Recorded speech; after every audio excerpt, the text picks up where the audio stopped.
Assalamualaikum warahmatullahi wabarakatuh. Assalamualaikum warahmatullahi wabarakatuh. Assalamualaikum warahmatullahi wabarakatuh. Perkenalkan, nama saya Firman Ramadan dari 10 TKR 4. Nama saya Rahmatullah Jamil dari kelas 10 TKR 4. Nama saya Gifarul Nurjana Putra dari kelas 10 TKR 4. Muhammad Abdul Firdaus dari 10 TKR 4. Kerajaan Singasari. Jejak jalur rempah pada era Singasari tampak jelas pada masa pemerintahan Kertanagara berkuasa 1268 sampai 1292. Di bawah Kertanagara, kekuasaan Singasari meliputi seluruh Jawa, Madura, Bali, Nusa Tenggara, Kalimantan, Sulawesi, Maluku, Melayu, dan Semenanjung Melayu. Jalur utama perdagangan mulai dari Selat Malaka hingga Kepulauan Maluku dikuasai Singasari. Hal tersebut mencerminkan visi politiknya Cakrawala Mandala Dwipatara. Secara harfiah berarti Cakrawala Mandala Dwipantara. Secara harfiah berarti perluasan Nusantara dengan memandang ke luar Pulau Jawa. Itu berarti Kertanagara bercita-cita menyatukan kerajaan-kerajaan Nusantara di bawah payung Singasari. Singasari menjalin hubungan dengan banyak mitra asing, terutama Tiongkok masa dinasti Yuan 1271 sampai 1368. Komoditas andalan Singasari adalah beras, emas, dan rempah-rempah. Sementara Tiongkok menawarkan sutra dan porselen. Perdagangan berlangsung melalui pelabuhan utama Tuban, Gresik, dan Sedayu di pesisir utara Jawa. Sementara barang-barang impor disebarkan ke pedalaman Singasari melalui Sungai Porong dan Sungai Barantas. Bukti arkeologis adanya hubungan dagang dengan Tiongkok pada era Singasari adalah penemuan kapal kargo Tiongkok di pantai Huzhu pada 1973. Menurut Cibengtang Tan, guru besar Universitas Sun Yat-sen, kapal tersebut tenggelam pada 1271 Masehi, era Singasari. Kapal yang memiliki panjang 24 meter dan lebar 9 meter tersebut mengangkut barang-barang keperluan medis seperti lada, kacang, areca, ambar cangkang, kura-kura, kayu laka, dan kayu bara. Hal yang menarik adalah hubungan dagang dengan Tiongkok tidak terpengaruh turbulensi politik.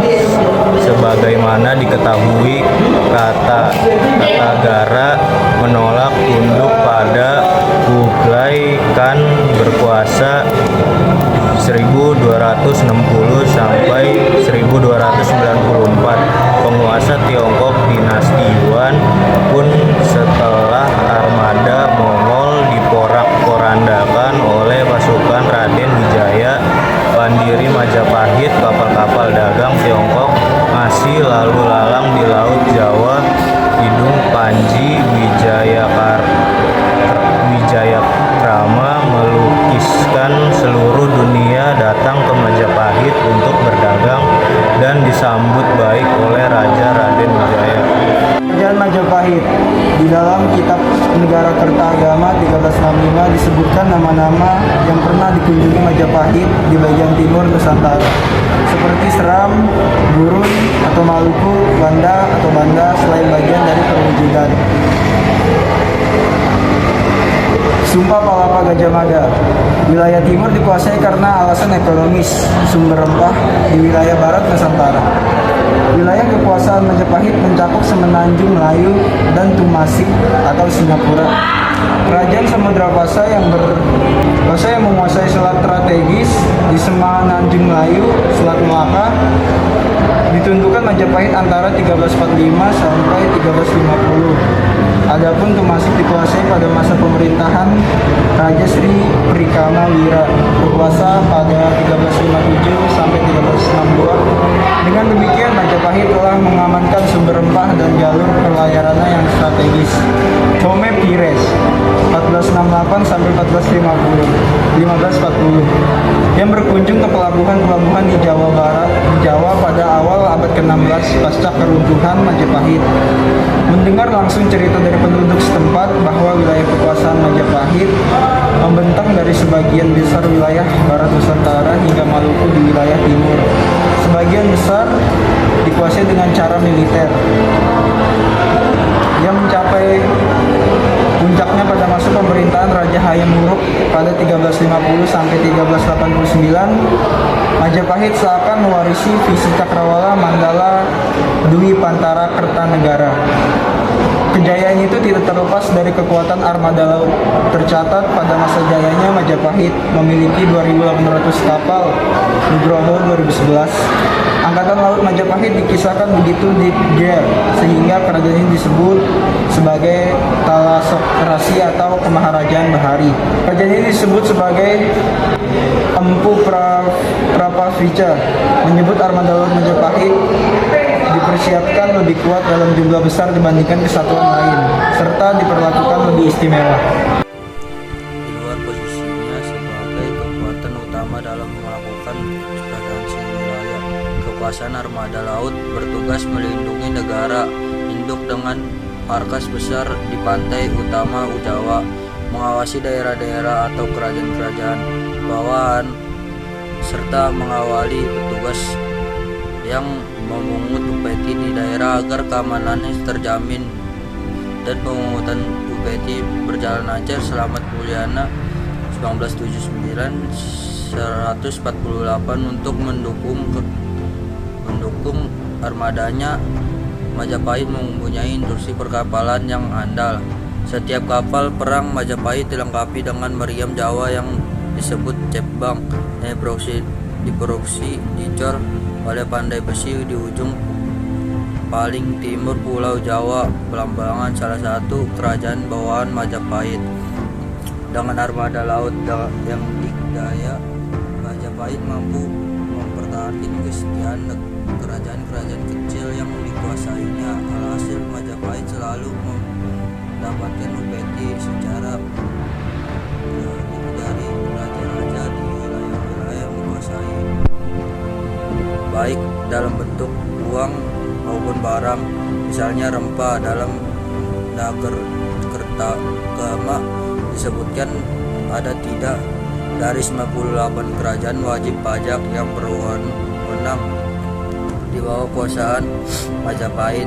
Pada era pemerintahan Anyam Waruk bersama Gajah Muda, sekitar 25 daerah di Sumatera Barat, 24 daerah di Kalimantan, 16 daerah di Senang Melayu, dan 33 daerah di pulau-pulau sebelah timur Pulau Jawa, mulai Bali sampai Papua.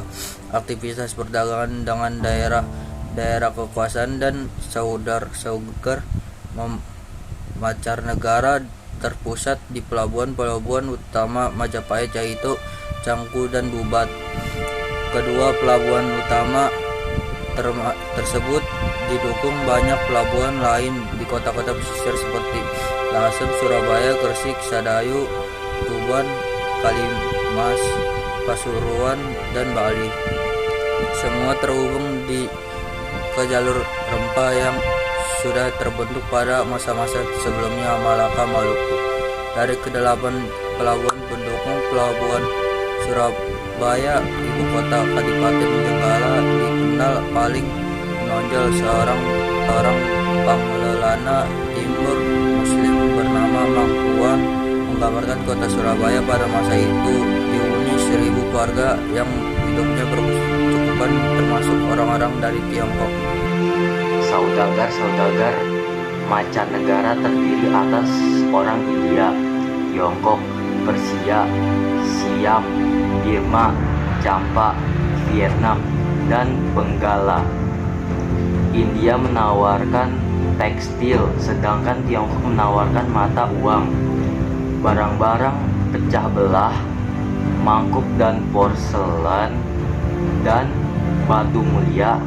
Berita Tiongkok yang ditulis Chow Jukou pada awal abad ke-13 Masehi menyebutkan komoditas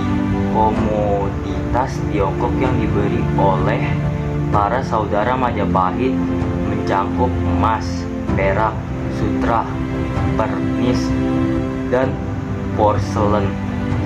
Pembelian rempah dari Majapahit demikian tinggi hingga pada suatu masa Kaisar Tiongkok melarang perdagangan dengan Majapahit untuk mencegah merosotnya devisa Tiongkok karena disedot oleh Majapahit melalui pembelian lada dalam jumlah besar. Disedot oleh Majapahit melalui pembelian lada dalam jumlah besar.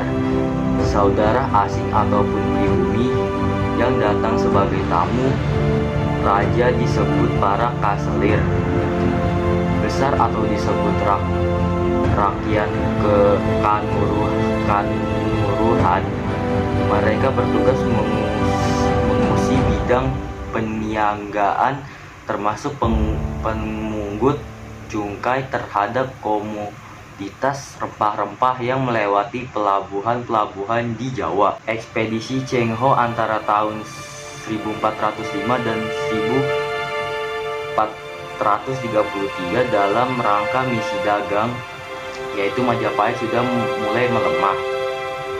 Menemukan perdagangan Majapahit masih kuat dan bersumber dari kemampuan pelayaran sendiri. Komoditas asing yang dibongkar di pelabuhan disalurkan ke daerah pendalaman melalui jaringan pasar, melewati Sungai Brantas dan Bengawan Solo. Pasar diposok oleh saudagar profesional yang tergabung dalam organisasi yang rapi seperti Bayaga dan Bani Grama. Anggota organisasi mendapatkan komoditas dari saudagar perantara atau abakul yang menjual eceran komoditas yang telah terkumpul dijual lagi secara lebih besar ke saudagar perantara lain untuk disalurkan ke pasar lain dan seterusnya. Penguasaan banyak wilayah, rempah, serta jalur pelayaran yang strategis mendatangkan kemakmuran bagi Majapahit. Salah satu contoh yang menunjukkan kemakmuran tersebut adalah kolam Segaran. Cerita rakyat mengungkapkan kolam ini sering digunakan untuk menjamu tamu-tamu kerajaan. Sesuai menikmati perjamuan, piring-piring dicuci tapi langsung dibuang ke kolam Segaran. Piring-piring ini dibuat bukan dari beling atau gerabah, melainkan dari emas.